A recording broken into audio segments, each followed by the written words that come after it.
If you haven't seen Confessions of a Disney Employee, click this video right here, and then once you watch that, then come back to this video. And I know there's going to be a handful of you guys who don't click it and haven't seen it and insist on watching this one first. It's cool, I get it. You're a rebel. You don't like people telling you what to do. I like that. Me and you would have been good friends if you worked at my attraction at Disney. Let's do this. Another quick confession. Before I got the job at Disney, I went to MGM Studios to be a part of the live studio audience when they were filming one of the episodes of Mickey Mouse Club. At the end of every show, the cast members would spell Mickey's name, and then music would start playing and everybody starts dancing. So I went there with my boys Paul and Josh, and we're in the audience, and the cameras are rolling, and the episode ends, and the cast members are all singing, lights start flashing, everybody gets up and starts dancing. But for whatever reason, I just wasn't feeling it. So the song finishes, and the production guy comes out on the microphone, and he's like, okay, good job, guys, but we need to do it again, because we're picking up some people on camera who aren't dancing. Everybody in the audience kind of giggles a little bit and looks at me, Paul, and Josh. And just then I look up on the stage and I see this blonde kid who's one of the cast members. He leans over to another girl cast member and whispers something in her ear. And they both look over at me and just start laughing out loud. And I'm like, oh, y'all got jokes? Okay, play the music again, see what happens. Okay, we're gonna start it over again. Remember, guys, big smiles, look happy, and don't forget to dance. Ready? 3, 2. Oh, I get up. And every time I see a camera with a red light on, I do my best to kind of lean into frame with my hands folded, staring back at the cameraman, looking like I hate my life. I get home and they finally air the episode I was on a few weeks later, and you start to see my elbow slide into the frame, and they just cut to another shot.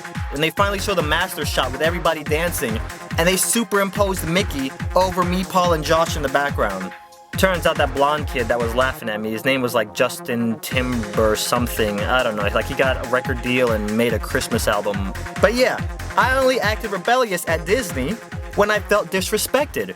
To be honest with you guys, the night that I snuck back into the park and rode all the rides and ate all that food, that was my kamikaze mission. Because I knew my face would have popped up on somebody's camera somewhere. Nothing happened. Nobody saw me. But I still knew that I kind of had to quit. Like, any of you guys ever had that job that you loved or just really liked, but there was a supervisor or manager and they just made your job so stressful for no reason? But it was cool. I already made the most out of my experience working for Disney. Or so I thought, because one day I go into Take 5, that's the cast member employee break room lunch area, and I overhear some of the college program kids talking. And for anybody that doesn't know, the college kids from all over the world, UK, Australia, Canada, they all come down, they get assigned to work at one of the Disney parks, Disney provides housing for them, and then Disney automatically takes rent out of their paychecks. And the only one I kept hearing about was Vista Way. For some reason, like I would never get details, but I'd always hear people saying Vista Way. And they always say it like that, like they're getting a massage while they say like Vista Way. I'm at Take 5, these college kids next to me, they start talking and I'm eavesdropping now, and their conversation opened my eyes. Remember how I left House of Blues early and went back to Vista Way? Yeah. Well, I was walking to my room and I kinda ran into Ashley and we ended up making out. Dude, no way, she's so hot. And I made out with Taylor too. No way, dude, I've had a crush on her for like ever. I know, and I still made out with her. But it gets better, because you know Pam? Made out with her too. Dude, 3 girls in one night? Like, what were you like room hopping and making out with all these girls? No, I made out with all of them at the same time. So now I'm doing Google search trying to find blueprints to Vista Way. See, I was that 17-year-old that had still not kissed a girl. And this guy over here is making out with more girls than I hug in a single day. And the only way you can get into Vista Way is if you get signed in by a cast member who's staying there. Now, we had people that stayed at Vista Way who worked at Indiana Jones with me, but none of them really associated with me because the black man, we're just going to call the black manager Ron. Ron would go out of his way to punk me in front of all my other coworkers, so none of them wanted to really associate with me. But one day we get this new girl, Amy, really cute Asian girl, and she had a really awesome personality, and that made her even cooler, and me and her just hit it off instantly. Anyways, what me and Amy started doing, we started park hopping just to find hot spots around Disney parks that had really good food. Fast forward a little bit, Amy has the day off. I'm standing at Greeter in front of Indiana Jones, and this guy comes up to me. Hey, are you a Donde? Yeah. Hi, I'm Brandon. I'm friends with Amy, and I'm one of the characters. Oh, hey, what's up? Well, any friend of Amy is instantly a friend of mine. What's up? Could you possibly maybe give me a ride home? Yeah, no problem. Are you sure it's okay? Because I hate to ask, but I just don't feel like waiting on that stupid bus. Yeah, no, it's not even a problem, man. Like, where do you live? Vista Way. What? Vista Way! Why are we still talking? Get in the car right now. I teleported it. Let's go. I'm driving and he's telling me where to turn, and in my head I'm just like, yes! I am kissing at least one girl. Esta noche. We pull up at the entrance, and the first thing I notice is how fortified this place is. They got 3 security guards, motorized gates, dogs with lasers on their heads, watchtowers with spotlights. It felt like I was pulling up to the entrance of Jurassic Park. These guys seriously were acting like they had velociraptors up in here. Pull up to the gate, guard stopped me. How can I help you? Yeah, I'm just here taking my BFF, Brendan. I'm taking Brendan, my BFF, home. It's right inside there. I'm in building 301. Okay, you get out here, walk to your building. I can't drop him? I mean, he's been standing all day, sir. What kind of a friend? I mean, I wouldn't be a good friend if I didn't go inside there, past the gate, and drop him. I am not happy as I leave. I pull away and I'm sizing this whole place up. Y'all already know what's about to go down. Y'all know what I'm thinking. Cause I don't care if I got a Shawshank Redemption my way over or under that fence, I'm getting up in here. Over the next week and a half, I'm just thinking about anything I could possibly do to infiltrate this complex. But one day, I just kicked back into my I don't care mode and I was like, Vista Way, no Vista Way. I don't even care anymore. But I could feel my last day at Disney was about to happen. Like some of you guys know what I'm talking about. Like when you have a job and you kind of feel that you're about to be like fired or you're gonna quit. So I kind of took matters into my own hands with this whole last day business.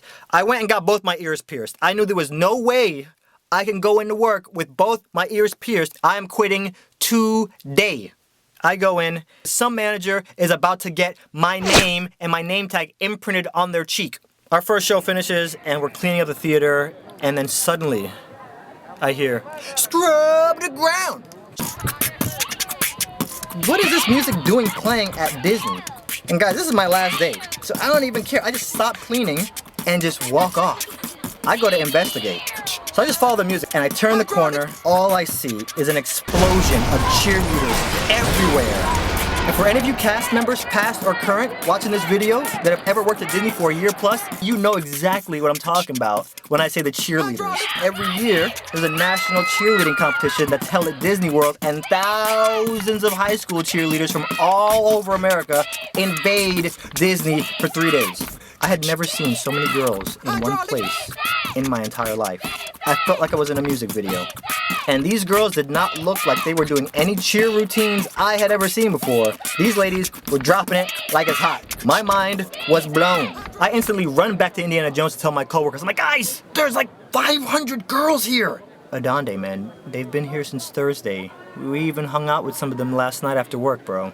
Wait, y'all are messing with me, right? Nope. Where'd y'all go? And what did y'all do? You know what, man? Don't even worry about it. There are hundreds of high school cheerleaders here. I am getting my first kiss today. Get to wardrobe, I get a beanie. Run back to the greeter spot.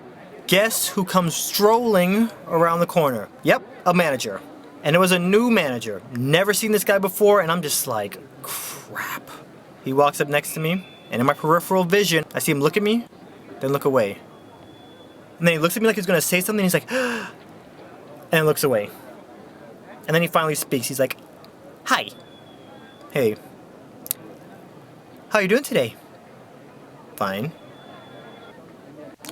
So, why are you wearing that winter cap when it's 90 degrees outside?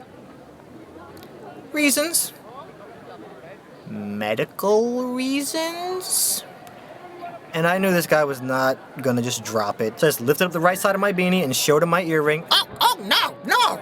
Bless my stars, you have earrings! No! Rodriguez to any manager by Epic.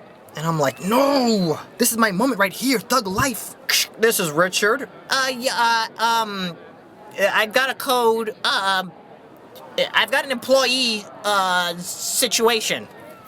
Okay, 56 me at the nose. I turn the corner and there's this female manager I'd never seen before, and Richard. Now when it comes to managers that hated me, Richard was number 2 in command right behind Ron. So as soon as Richard sees that it's me that comes around the corner, he just starts smiling. This big, cartoonish Kool-Aid smile on his face. We get over to him and he's like, what's the problem?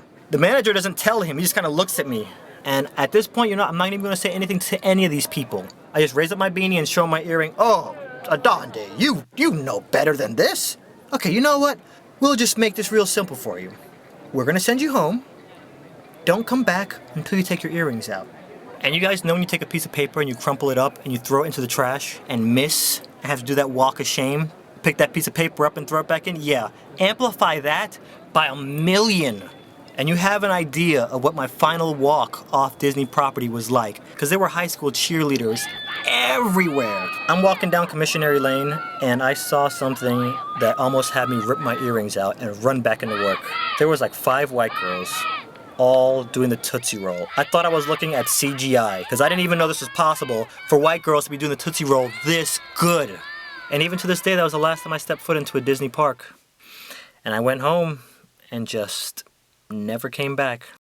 The Disney managers had the last laugh, or so it would appear. Because when I made the first Disney Confessions video, and you guys had no idea, but you spreading the video around opened up a lot of doors for me. Guess where one of those doors that opened up was at? You got it. I was up in the pools, I was up in the library, I was up in the rooms. I was there all day. I saw 3 guys. And I'm not gonna stop there. Once I get rich enough, I'm gonna rent out these parks because I want you guys to experience what I experienced with all this free food and all the rides open. And I'm just gonna have an open invitation to whoever wants to come on in. Even you Pixar animators, yes, I saw you guys tweeting the video and I appreciate that. I'm gonna have you guys come to this thing too. When I get there, I'm gonna pay extra to have the Disney managers carry me around on a big throne like Prince Ali. I don't even know how much it's gonna cost, but I'm gonna make it happen. I give you all my word. Disney managers, be afraid, because we're coming. Thug life.